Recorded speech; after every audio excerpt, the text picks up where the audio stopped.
Acompáñenme, hermanos, al libro de Juan, Evangelio de Juan, capítulo 6. Capítulo 6, versos del 22 al 24. Capítulo 6, y de estos versículos, hermanos, vamos a sacar el sermón del día de hoy. ¿Qué le parece?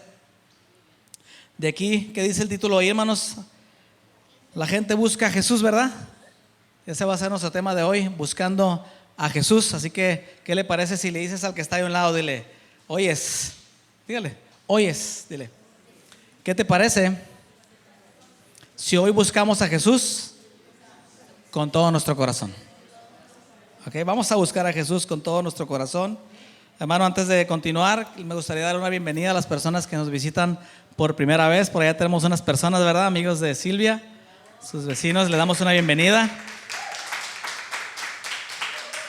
Esta es su casa. Bienvenidas aquí cuando gusten venir. Por acá también tenemos al esposo de nuestra hermana, ¿verdad, Erika? Ahí está. Dios lo bendiga. Se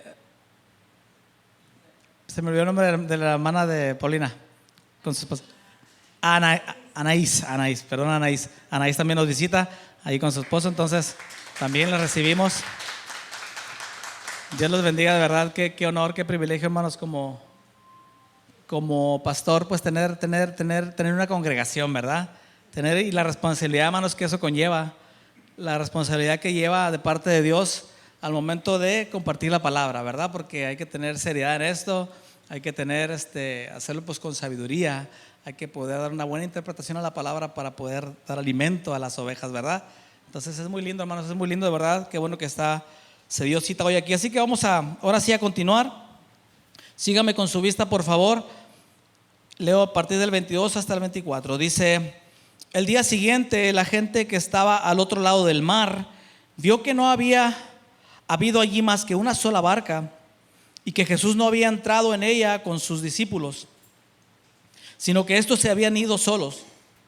Verso 23 dice: pero otras barcas habían arribado de Tiberias junto al lugar donde habían comido el pan después de haber dado gracias al Señor. Y el 24 dice: cuando vio pues la gente que Jesús no estaba allí, ni sus discípulos, entraron en las barcas y fueron a Capernaum buscando a Jesús. ¿Se acuerdan la clase pasada, hermanos, que miramos que Jesús había estado enseñando a la gente ahí en el monte y habían alimentado a muchas personas? Y vimos que Jesús, mientras despedía a la gente, Él envió a sus discípulos a cruzar el mar, subir a la barca e ir al otro lado, ¿verdad? del mar de Galilea, y los manda. Entonces esta gente, hermanos, al siguiente día se dieron cuenta que Jesús no había subido con ellos a la barca. Se dieron cuenta que no subió con ellos y que no había una barca ahí. Se dieron cuenta, o sea, que los discípulos estaban de aquel lado.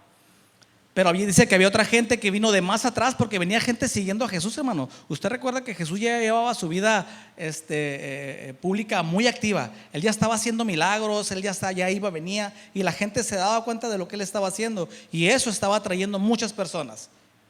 Estaba atrayendo a muchas personas y la gente quería venir a Jesús, porque Jesús estaba haciendo muchos milagros. Y de eso vamos a hablar el día de hoy, hermanos.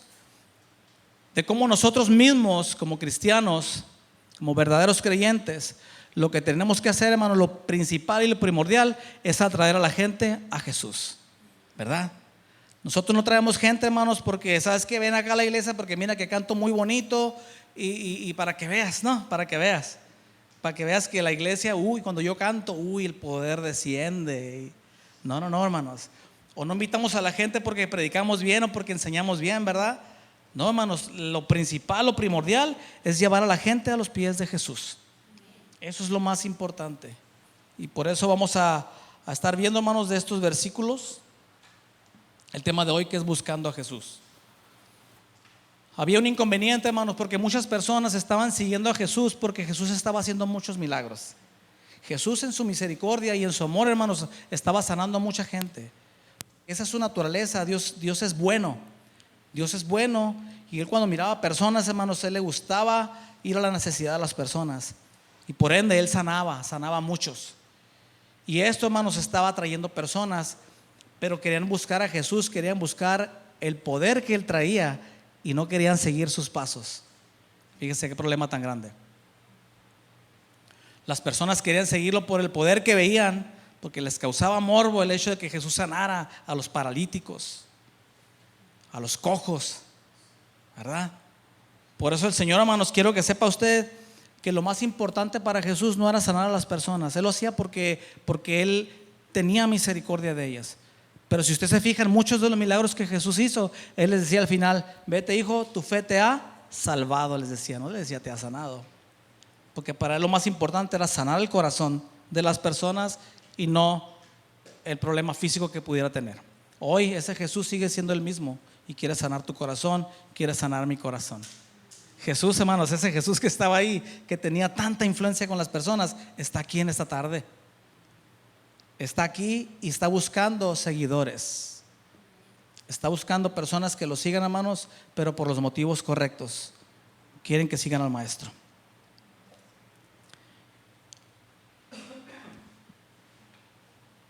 Vaya conmigo, hermanos, a Mateo 7:7.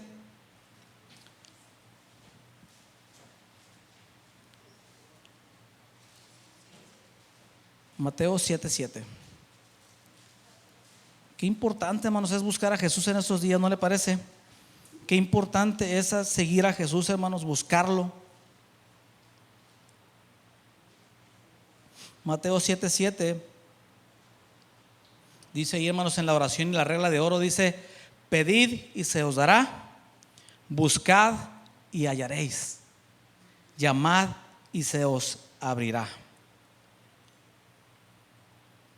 Déjeme decirle, hermanos, y creo que usted ya lo debe saber, usted sabe que todo el Antiguo Testamento es sombra y figura de lo que es el Nuevo Testamento, ¿ok?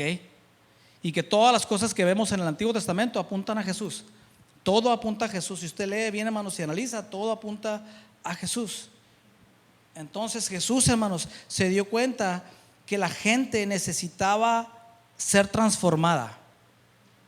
Jesús se dio cuenta que la gente necesitaba un cambio en su vida, pero de interior hacia afuera. Cuando Jesús se dio cuenta que la gente lo estaba buscando, porque la gente quería ver milagros, había morbo en la gente, Él se dio cuenta. Y entonces, ¿qué fue lo que hizo, hermano? Usted sabe que el ministerio de Jesús no duró mucho, duró si acaso 3 años.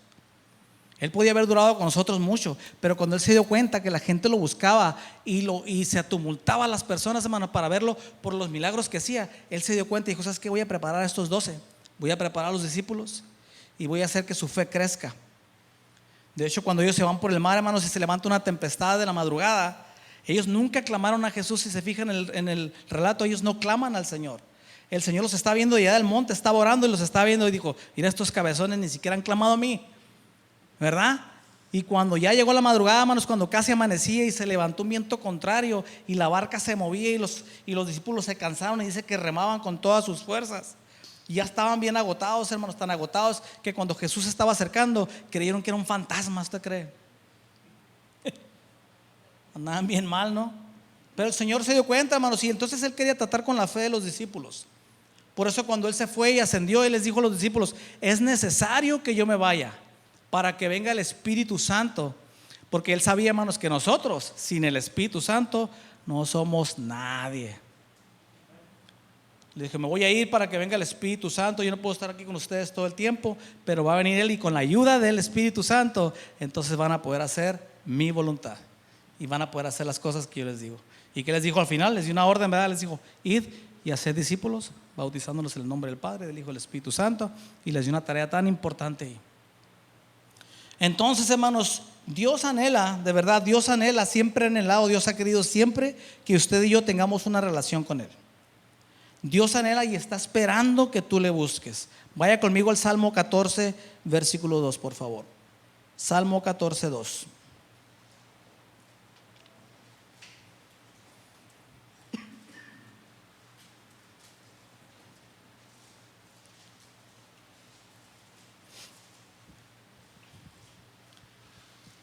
Vamos a estar viendo, hermanos, aparte de este versículo, voy a ver ahorita algunos pasajes donde le voy a explicar cómo en diferentes escenarios y en diferentes tiempos, y estoy hablando con mucha diferencia de años, en diferentes escenarios, Dios habla a su pueblo y les dice la importancia de que le busquemos, lo importante que es buscarlo y encontrarlo, porque Él está ahí presente siempre. Dice el Salmo 14:12, hermanos, dice: Jehová miró desde los cielos sobre los hijos de los hombres, y dice, para ver si había algún entendido que buscara a Dios. Qué tremendo, hermanos. O sea, como que Dios se asomó así y dijo, a ver si encuentro alguno que me busque. Y yo no sé si usted, pero esto me vino a la mente lo que pasó con Noé antes del diluvio, ¿verdad? Porque dice que al final, hermanos, al arca entró solo Noé y su familia, ¿verdad? Y la Biblia nos enseña que Noé fue pregonero de justicia. O sea, que Noé predicó en ese tiempo, pero ninguna gente se convirtió. ¿Por qué, hermanos? ¿Por qué? Porque a veces cuando todo va bien, hermanos, es difícil buscar a Dios. Cuando todo va bien, cuando hay comida en la casa, cuando hay salud, cuando nada se ha atorado, es difícil buscar a Dios.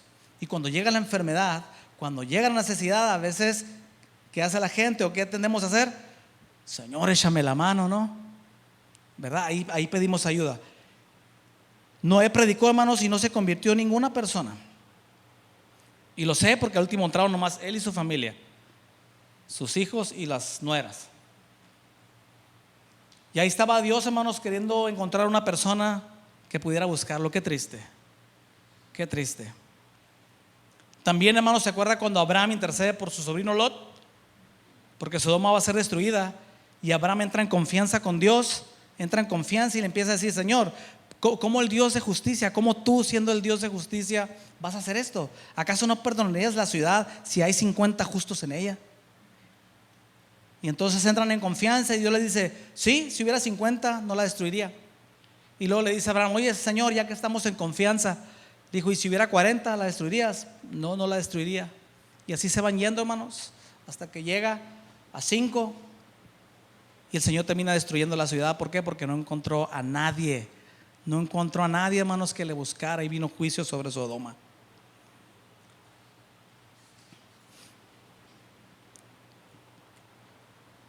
Qué triste, hermano, qué triste que hoy en día de repente hay tiempo para hacer tantas cosas. Invertimos tiempo en muchas cosas, y no digo que sea malo, pero no hay tiempo para buscar a Dios. No hay tiempo para buscarle, hermanos, y buscarle con todo nuestro corazón. Buscar a Dios, hermanos, no solamente en la necesidad, sino también cuando hay abundancia, ¿sí o no? Cuando la salud es próspera, hermanos, cuando tenemos buena salud, busca a Dios y no esperes a que la enfermedad te sorprenda. Y que te sorprenda la enfermedad y no estés listo espiritualmente, no estás capacitado para entender los propósitos de Dios en tu vida. A veces no buscamos a Dios y llega la enfermedad y renegamos de Dios, es lo primero que hacemos. Busca a Dios, hermanos, cuando hay problemas y dificultades. Sí, búscalo, dile, Señor, ayúdame, pide la ayuda. Pero cuando se acaben los problemas y las dificultades, hermanos, también busca a Dios. No te olvides de Él. Busquemos a Dios en medio de la calma y de la alegría, pero también busquemos a Dios en medio de la tempestad. Fíjese los discípulos, hermanos, qué tan cabezones no serían. Siempre digo cabezones, yo como testarudos, ¿no? Estaban con Jesús, hermanos, en el monte, y Jesús los estaba enseñando. Ahí, hermanos, frente a frente con el maestro, con Jesús, y escuchaban sus palabras directamente de Él, y podía su fe crecer, y todo bien. Mientras está cerca de Jesús, todo está bien, pero nomás los mandó a la barca, hermanos, y al mar, y no se acordaron de Él, porque se levantó la tempestad y jamás clamaron a Dios. Jamás clamaron, y Jesús tuvo que ir al rescate. O sea, alaba a Dios y busca a Dios cuando todo está bien, pero cuando todo va mal, hermanos, y se levanta la tempestad, busca a Dios, busca al Señor. Nosotros, hermanos, yo en mi caso personal, siempre voy a intentar, hermanos, que tú busques a Jesús, que sus familias busquen al Señor. Ahora sí les voy a explicar un poquito de historia, hermanos, y vamos por ahí a 2 de Crónicas 14:14. Les voy a demostrar cómo en diferentes episodios de la historia el Señor busca que sus hijos le busquen.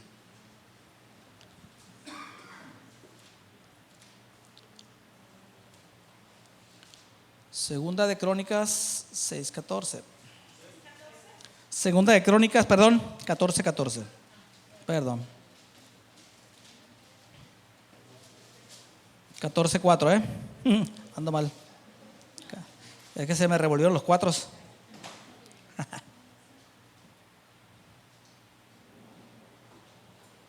Le leo ahí, hermano, sígame con su vista. Yo ahorita le explico un poquito de qué trata toda esta historia. Dice: y mandó a Judá que buscase a Jehová, el Dios de sus padres, y pusiese por obra la ley y sus mandamientos. Y luego vaya conmigo ahí al capítulo 15, dale para adelantito. Segunda de Crónicas 15, y voy a leer los versículos del 12 al 15.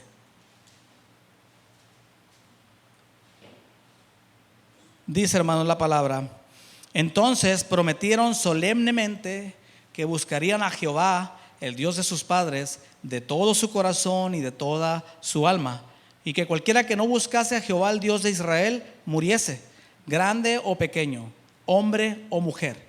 Dice el 14: y juraron a Jehová con gran voz y júbilo, al son de trompetas y de bocinas. Todos los de Judá se alegraron de este juramento, porque de todo su corazón lo juraban, y de toda su voluntad lo buscaban. Y fue hallado de ellos, y Jehová les dio paz por todas partes. Ahorita, aprovechando que estamos viendo el Génesis, hermanos, y que usted sabe dónde estamos ubicados en el tiempo. Usted sabe que estamos hablando del patriarca Abraham, ¿verdad? Después de Abraham, hermanos, ¿quién nace? Su hijo Isaac. Y después de Isaac nace Jacob. Y después de Jacob tiene 12 hijos que después son llamados el pueblo de Israel. Ok, de ahí viene el pueblo de Israel. Las 12 tribus son el pueblo de Israel. Después este pueblo, hermanos, es cautivo en Egipto por 430 años. Ok, están en Egipto. Después, por mano de Moisés, el pueblo es liberado y llevado a Canaán. Cuando llegan a Canaán, hermanos, ponga atención, el pueblo es distribuido por toda la tierra y les es repartida cierta tierra y se distribuyen, y ahí quedan, hermanos. Después de ese periodo viene un periodo de jueces de Israel. No sé si usted ha escuchado sobre los jueces de Israel. Entre los más mencionados de ellos podemos escuchar de Otoniel, de Débora, Gedeón, Sansón. Ellos son algunos de los jueces. En total hubieron 12 jueces en ese periodo.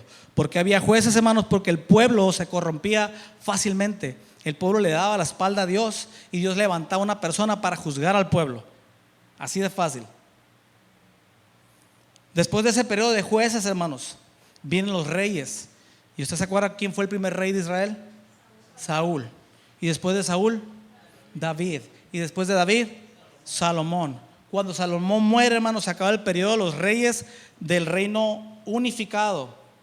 Muere Salomón y ocurre un conflicto ahí, hermanos, y el reino se divide en dos. Queda dividido en dos y le llaman el reino del norte, que es Israel, y el reino del sur es llamado Judá. Ok, cuando entonces ya está dividido el reino, vuelve a haber reyes. Vuelve a haber 19 reyes, hermanos, en cada lado. 19 reyes en el norte que hicieron lo malo todo el tiempo. Reyes malvados, muy malos, requete malos. Fueron los reyes del norte, hermanos. Y en el sur también hubo 19 reyes, y fueron reinando en diferentes etapas, en diferentes tiempos. El primer rey del sur, hermanos, fue fue Roboam. Y después fue otro personaje. Y el tercer rey del reino del norte, estamos hablando en ese periodo, fue Asa. Y es el que vamos a hablar aquí en Segunda de Crónicas. Fue Asa, fíjese, el tercer rey de Judá. Y ahí está, hermanos. Y se supone que cuando empezó los reinos, hermanos, ellos empezaron muy bien. Muy bien, les estaba yendo bien. Incluso aquí el segundo rey de Judá, hermanos, hizo algunas cosas que no le agradaron a Dios. Pero cuando Asa toma el control, dice que él hace las cosas bien delante de Dios, porque dice que quita algunos altares que su papá había puesto, algunos dioses ajenos habían empezado a querer desviarse. Y entonces él quita todos estos altares y vuelve a insistir al pueblo que busquen a Dios. ¿Qué es lo que pasa, hermanos? Cuando uno deja de buscar a Dios, se empieza a distorsionar la cosa. Cuando uno deja de buscar a Dios, se empieza a poner la cosa de otro color. Es verdad. Cuando empezamos a dejar de buscar a Dios, hermanos, empezamos a hacer cosas que no le agradan. Cuando dejamos de ir a la iglesia, cuando dejamos de orar, cuando dejamos de leer la Biblia, empezamos a hacer cosas que a Dios no le agradan, ¿verdad? Y ve cómo, hermanos, desde el tiempo que estamos hablando, cómo ya empieza, cómo ya el pueblo era, pues desde que salieron de Egipto, ¿verdad? Era una tras otra donde el pueblo no entendía. Y decía que Moisés, ¿para qué nos trajiste a morir al desierto? Mejor nos hubieras dejado en Egipto allá. ¿Y qué hacía Moisés? Hablaba con Dios y Dios les daba alimento, ¿no? Y les enviaba codornices y les enviaba maná. Y después tenían sed y renegaron que porque se iban a morir de sed. Ahí va otra vez Moisés a hablar con Dios y le dijo: no, tú golpea esa piedra y va a salir agua para darle de beber a todos. Y también lo hace, hermanos, y le da a beber al pueblo. Y así venía como con esa naturaleza el pueblo, hermanos, de ser desobediente cada vez. Pero lo que genera desobedecer a Dios es dejar de buscarlo. Por eso el mensaje de esta tarde se llama Buscando a Dios, buscando a Jesús. Usted va a terminar esta clase, hermanos, con eso bien en su mente, diciendo: es necesario, me es necesario buscar a Jesús.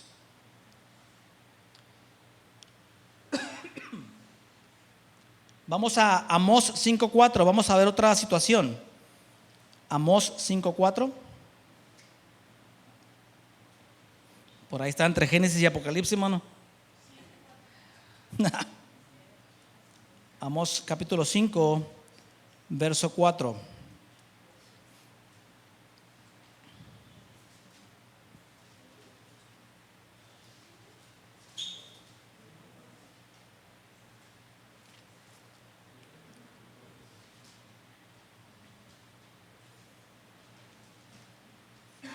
Dice así: pero así dice Jehová a la casa de Israel: buscadme y viviréis. En esta ocasión, hermanos, cuando está el periodo de los reyes en los reinos del norte y del sur, Dios levanta a varios profetas, a profetas muy conocidos por usted y por mí: Isaías, Jeremías, Ezequiel, ¿verdad? De los más proliferantes, de los más conocidos, de los más escuchados por nosotros. Y entre ellos, hermanos, Amós es uno de los profetas en esos periodos de los reyes. Y se dice, hermanos, en esa historia que el pueblo de Israel estaba en una buena situación. Había estado ganando muchas guerras, había estado ganando mucho territorio también, y estaban muy contentos, empezaron a hacer las cosas bien. Pero cuando les empezó a ir bien, hermanos, el pueblo se empezó a portar mal en este sentido. Dice que empezó a abusar de su poder, empezó a abusar de la buena posición en la que estaban, y empezó a esclavizar a algunas personas. Empezaron a subyugar a ciertas personas, y a Dios no le gustó. A Dios no le gustó. El pueblo dejó una vez más, hermanos, de buscar a Dios, y perdieron la brújula. Y eso pasa con nosotros. Dejamos de buscar a Dios, hermanos, y perdemos el norte. Dejamos de buscar a Dios, hermanos, y empezamos a hacer cosas nuevamente que a Dios no le agradan. Y Dios levanta a Amós para hablarle al pueblo y decirle las cosas que no estaban haciendo bien. Y fíjese, hermano, voy a leer desde el versículo 1. Vea, para que vea un poquito de contexto. Y le dice Amós, hermanos, al pueblo, dice: oíd esta palabra que yo levanto para lamentación sobre vosotros. Dice: casa de Israel, cayó la Virgen de Israel y no podrá levantarse ya más. Fue dejada sobre su tierra, no hay quien la levante. Porque así ha dicho Jehová el Señor, le dice: la ciudad que salga con 1000 volverá con 100, la que salga con 100 volverá con 10 en la casa de Israel. Pero así dice Jehová a la casa de Israel: buscadme y viviréis. Dice el versículo 6, hermanos, en adelante, dice: buscad a Jehová y vivid, no sea que acometa como fuego a la casa de José y la consuma, sin haber en Betel quien lo apague. Los que convertís en ajenjo el juicio y la justicia la echáis por tierra. Y nuevamente vuelve a decir: buscad al que hace las Pléyades y el Orión, y vuelve las tinieblas en mañana, y hace oscurecer el día como noche, el que llama las aguas del mar y las derrama sobre la faz de la tierra. Jehová es su nombre. Hermano, yo te digo esto en esta tarde: busca al Señor con todo tu corazón. Busca al Señor con todo tu corazón, hermanos. Jeremías 29, 11. Jeremías 29, 11 al 14.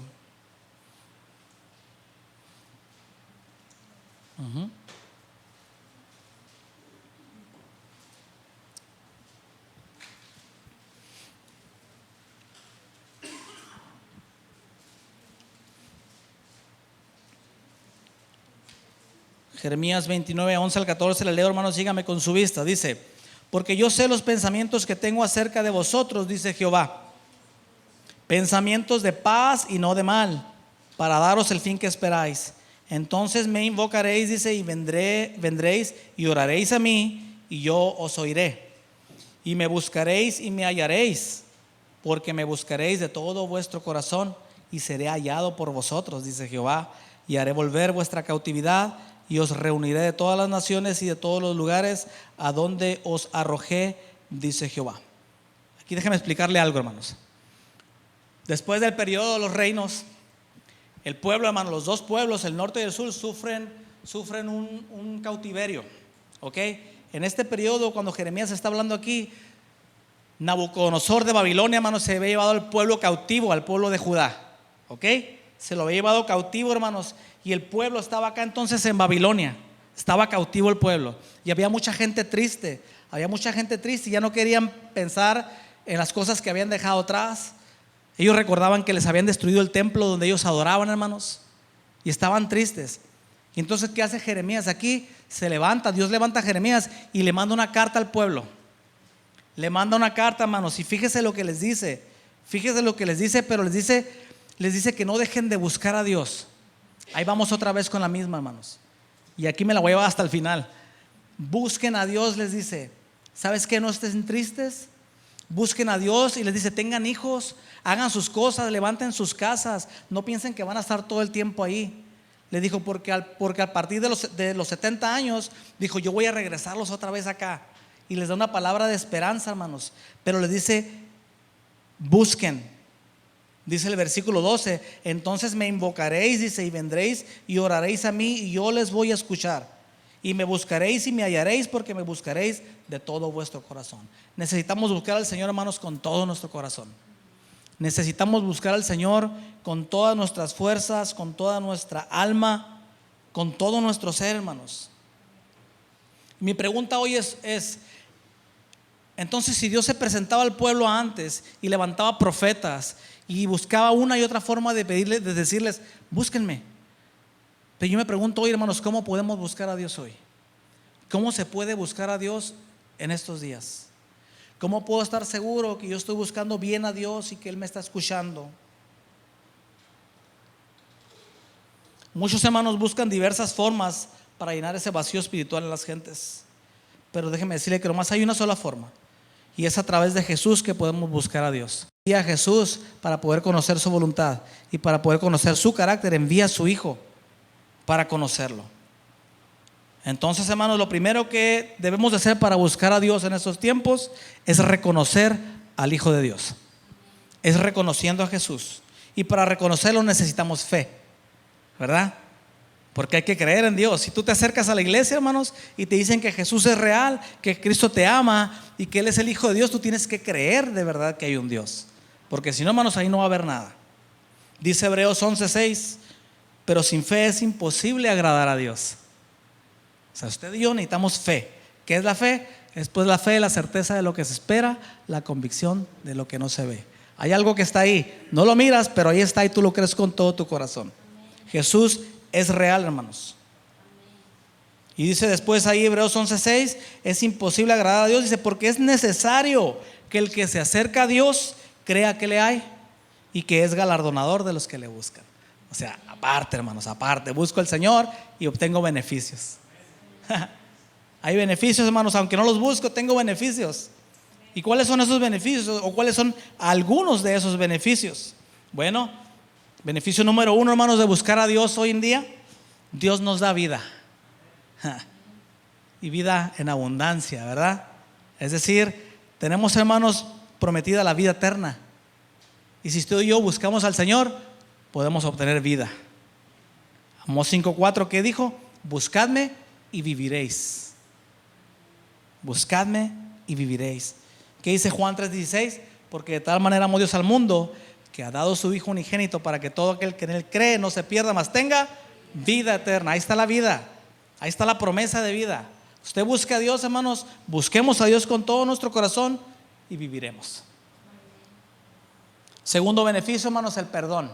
Ay, hermanos, qué lindo el perdón. Qué lindo. Ya le comenté yo, ¿verdad? Cuando yo recibí al Señor, hermanos, la primera sensación mía al tener un contacto con mi Creador, con esa persona que yo había rechazado por mucho tiempo, por muchos años, lo primero que sentí fue el perdón. Yo sentí el perdón porque vino a mi mente todas las veces que había fallado, como el Señor me pasara una película de todas las veces que le había fallado, los pecados que cometí, porque yo cuando recobré, hermanos, el sentido, yo estaba confesando mis pecados, le estaba diciendo: Señor, perdóname porque hice esto, perdóname porque hice lo otro. Y yo sentí, hermanos, su abrazo y a Dios literalmente diciéndome: no te preocupes, yo te perdono, no te juzgo. Segunda de Crónicas 7:14, hermanos, dice: si se humillare mi pueblo, sobre el cual mi nombre es invocado, y oraren y buscaren mi rostro, y se convirtieren de sus malos caminos, entonces yo oiré desde los cielos y perdonaré sus pecados y sanaré su tierra. Eso mismo sentido. Ahí estaba yo, hermanos, chiquito, confesando mis pecados. Ahí estaba chiquito y orejón, como dicen, ¿no? Delante de ese Dios majestuoso y poderoso, diciéndole: Señor, perdón porque hice esto, porque hice lo otro. Y Él sanó mi corazón, hermanos, sanó y me perdonó. Beneficio número 3, hermanos, de buscar a Dios, es que nos lleva a la bendición.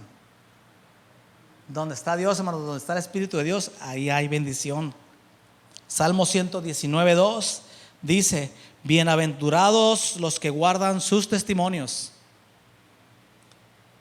y con todo el corazón le buscan. Santo. Fíjese lo que dice este salmo, hermanos: bienaventurados los que guardan sus testimonios y con todo el corazón le buscan. Por eso yo insisto, busca a Dios con todo tu corazón y vas a ser bienaventurado. ¿Sabe qué es bienaventurado, hermanos? Doblemente bendecido. O sea, ahí donde te sientes con bendición, el doble. Bienaventurado tú, hermanos, si le buscas con todo tu corazón. Número 4, beneficio número 4, nos lleva a la provisión. Jehová iré, ¿verdad? Jehová proveerá, Dios proveerá. Dios provee, hermanos, Él es el proveedor de nuestras vidas. Dice el Salmo 34:10: los leoncillos necesitan y tienen hambre, pero los que buscan a Jehová no tendrán falta de ningún bien. Y aquí nos podríamos pasar la tarde, hermanos, hablando de esos milagros de provisión de Dios. A mí me ha pasado varias experiencias sobrenaturales de provisión. Las he visto en otros lugares y me imagino que usted también tendría muchos testimonios acerca de la provisión de Dios en nuestras vidas.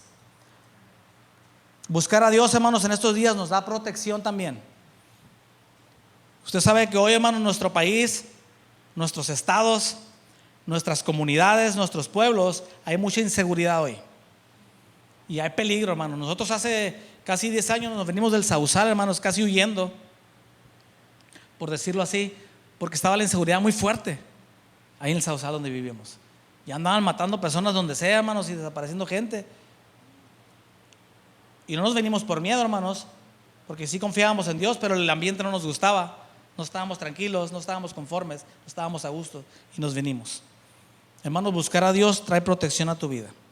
Dice el Salmo 34:7, tal vez usted se lo sepa de memoria: el ángel de Jehová acampa alrededor de los que le temen y los defiende. Amén.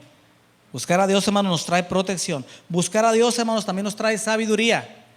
Sabiduría. Usted va a ser más sabio, hermanos. Usted va a ser más inteligente si busca a Dios.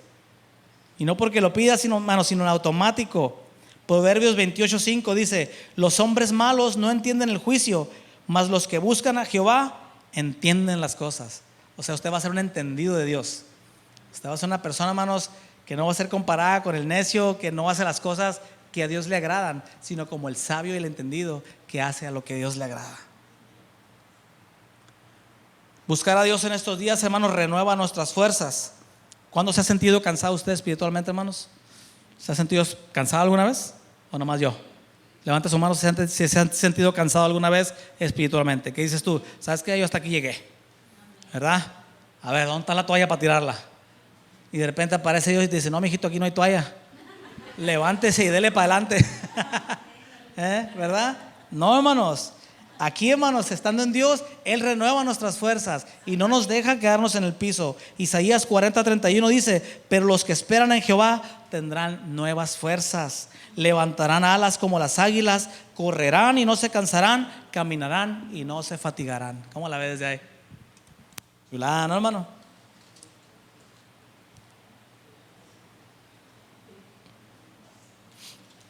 Déjeme decirle, hermanos, que nada puede contener la presencia de Dios. Cuando usted y yo buscamos a Él, nadie puede contener la presencia. Por eso siempre lo he dicho, que me gusta mucho de Dios, hermanos, que Él es fiel. Que Él es fiel. Es fiel en este aspecto. Muchas veces, hermano, yo he fallado como ser humano, ¿verdad? Como persona. ¿Quién no ha fallado? ¿O quién no falla? Yo fallo también. Y cuando vuelvo a Dios, hermanos, arrepentido de lo que hice o algo, yo me postro delante de su presencia y yo siento que Él me responde. Yo siento su respuesta. Entonces Él es fiel. Cuando yo busco a Dios, hermanos, aunque haya fallado, Él responde, ahí está. No hay nada que pueda contener su presencia cuando tú le buscas. Eso es una realidad. Salmo 61:1, hermanos, dice de esta manera, dice: oye, oh Dios mío, mi clamor, a mi oración atiende. El Salmo 5:2 dice: está atento a la voz de mi clamor, Rey mío. Fíjese las palabras que usa el rey. Dice: está atento a la voz de mi clamor, Rey mío y Dios mío, porque a ti oraré. Es tiempo de buscar al Señor, hermanos, de forma continua. De buscarlo, hermanos, en oración.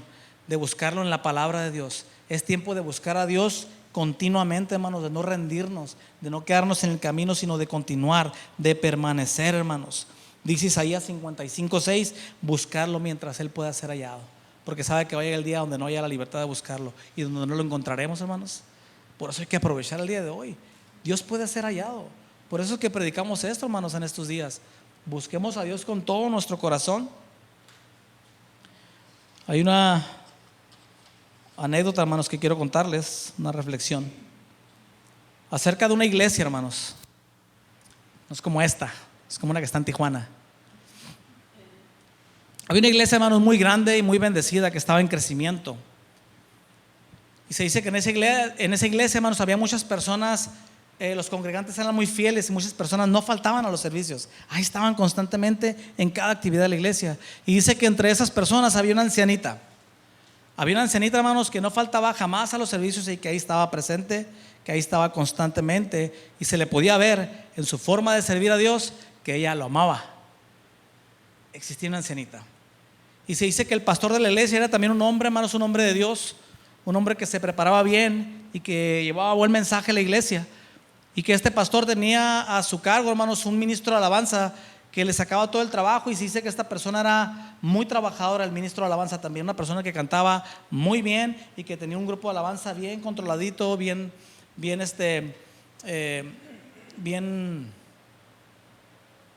equipado. Y ahí estaban, hermanos, esas tres personas, y la iglesia estaba creciendo, estaba en continuo crecimiento. Llega el día, hermanos, donde la ancianita fallece. Fallece, al tiempo fallece el pastor, y casi junto con él fallece el ministro de alabanza. Y la iglesia se queda sufriendo esas pérdidas, hermanos. Y de repente esos tres personajes se encuentran en el cielo. Se encuentran ahí en el cielo y están ante el tribunal de Cristo, hermanos. Y están listos ahí para recibir sus recompensas. Y ahí está. ¿Y usted sabe de qué estoy hablando con el tribunal de Cristo? Y el primero que va a ser ahí recompensado es el pastor. Y pasa adelante, hermanos, y el Señor le dice, le da su recompensa, y él se queda así como que no es lo que estaba esperando. Y se hace a un lado, hermanos, y después sigue el ministro de alabanza y le dan su recompensa, es la misma que le dieron al pastor. Y se quedan así, pero no dicen nada. Se ponen a un lado, hermanos, y de repente viene la ancianita. Viene la ancianita y se pone delante del Señor y le da una recompensota, hermanos, bien grande, bien jugosa. Una corona llena de piedras preciosas. Y dice que se acerca el pastor al Señor y le dice, hermanos, Señor, le dice, es posible que haya una equivocación. Le dice, a mí se me hace que te equivocaste. Se me hace que eso que le diste ahí es para mí. Le dijo, ¿sabes qué, Señor? Porque yo era el que predicaba. O sea, yo era el que llevaba el mensaje a todos los servicios. Y ella pues nomás iba a la iglesia. O sea, nunca tuvo un cargo así grande, nomás iba a la iglesia todos los días y se me hace que lo que le diste a ella era para mí, le dice. Y el ministro de alabanza no había querido decir nada, pero como miró al pastor que salió de frente, pues salió también él. Dijo, ¿sabe qué? Sí es cierto. Dijo, no, dijo, yo tocaba en la alabanza. Dijo, yo tocaba y cuando yo tocaba en la iglesia, tu presencia se manifestaba todo el tiempo. Dijo, yo hice que muchos servicios fueran muy bendecidos. Dijo, no, se me hace que te equivocaste, Señor. Les dijo, ¿usted cree, hermano? Le dice, igualmente levantaba las manos la gente y suplicaban misericordia para ellos y sus familias. Le dice el ministro de alabanza, yo creo que merezco la mejor de las recompensas. En ese instante unos a otros se miraban en el medio de un silencio total. Y ahí estaban, se puso incómoda la situación, ¿verdad, hermanos? Finalmente dice que el Señor, apuntando con el dedo índice a la anciana y mirando al pastor y al ministro de alabanza, les dijo, es verdad, le dijo, que ella no predicaba, tampoco tocaba los instrumentos, pero ella ha hecho más que ustedes dos juntos. Ustedes no dedicaban el tiempo suficiente a la oración, les dijo. Además siempre estaban ocupados y mientras dormían, ella clamaba día y noche con lágrimas, agonía y súplicas para que sus ministerios fueran bendecidos en gran manera. Santo Dios. Por esa razón todas las cosas buenas en la iglesia, dijo, y lo que miraron en sus vidas, en sus años, era por las oraciones de ella. Fíjense nomás, hermanos, la importancia de la oración, la importancia de buscar a Dios. No en actividades, hermanos, ya lo he dicho muchas veces. Usted puede estar aquí todos los servicios, usted puede venir a todos los eventos, pero si no oramos, si no buscamos a Dios en la intimidad, nos puede pasar esto. Mis palabras son fieles y verdaderas, les dijo el Señor, y yo le doy a cada uno justamente lo que se merece. Así nada más. Así que se ven más bonitos. Y pásenle de panzazo. Y pásenle. Hermanos, la oración es una de las cosas que más descuidamos en nuestra vida como cristianos, y usted no me va a dejar mentir. ¿Por qué? Porque no es fácil orar, hermanos. No es fácil orar todo el tiempo, no es fácil tal vez estar constantemente en oración, pero sí se puede. Sí se puede mantener una vida de oración, hermanos. Y como descuidamos esa área en nuestras vidas, el enemigo está trucha. Dice la palabra que él está siempre listo, hermanos, como un león buscando a quien devorar. Y cuando ve a un cristiano, hermanos, que no ora, dice, se lo devora. Cristiano que no ora, el diablo se lo devora.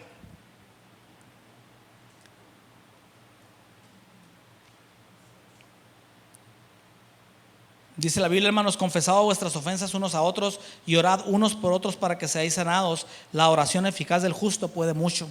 Santiago 5:16. Varios personajes en la Biblia, hermanos, a través de toda la Biblia, nos enseñan grandes cosas, cómo Dios los usó en gran manera. Pero estas personas, hermanos, no fueron ajenas a la oración, déjeme decirle. O sea, hermanos, Moisés, al Moisés que conocemos, hermanos, no crea que era una persona que no oraba. Elías, hermanos, que tuvo la lluvia por 3 días, hermanos, no crea que no oraba, ellos oraban. Ellos oraban. Perdón, durante 3 años, hermanos.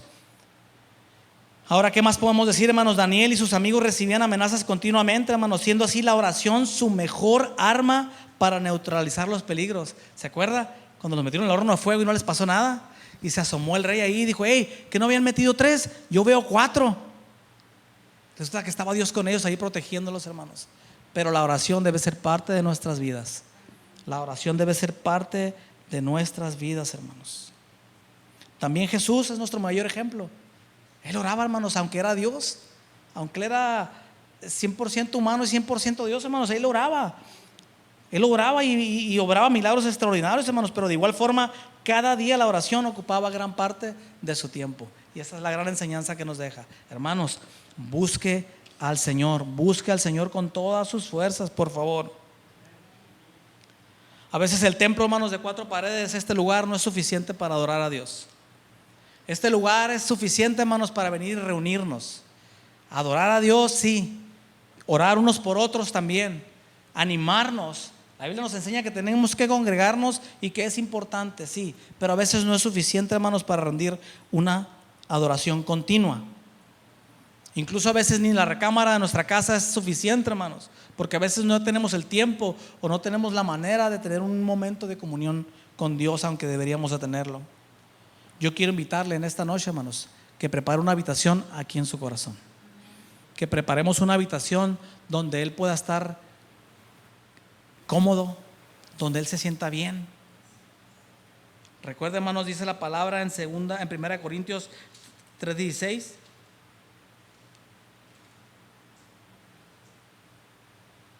Perdón, tengo otra cita aquí. Acompáñame, hermanos, ya que se terminó. Segunda de Crónicas 2:6. Segunda de Crónicas 2:6.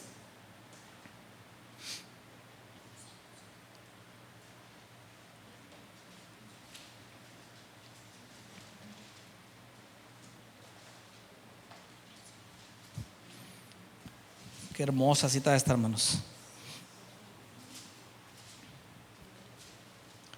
Dice: mas ¿quién será capaz de edificarle casa, siendo que los cielos y los cielos de los cielos no pueden contenerlo?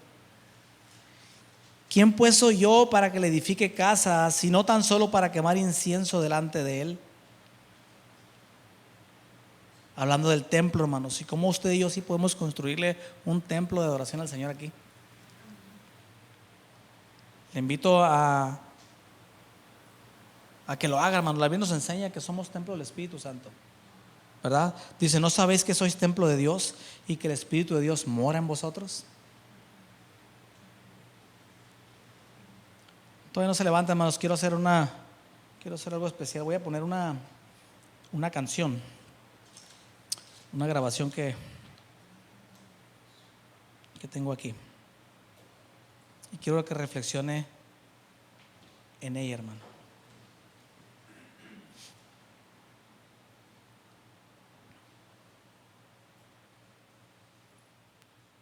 Como le decía al principio, hermanos, me llena de amor y me llena de alegría a la vez también, y nostalgia, saber que Dios siempre está anhelando tener un encuentro con usted y conmigo. Me llena de amor el saber que Él está buscándome, que Él está queriendo tener comunión conmigo, y a veces yo ando con mis cosas, ¿no? Y voy y vengo y ando en mi rol, hermanos, y tengo mi día a día. En la noche estoy cansado, a veces no tengo tiempo de buscar al Señor. Y pensando en esto me llena de nostalgia el saber que Dios está esperándome a tener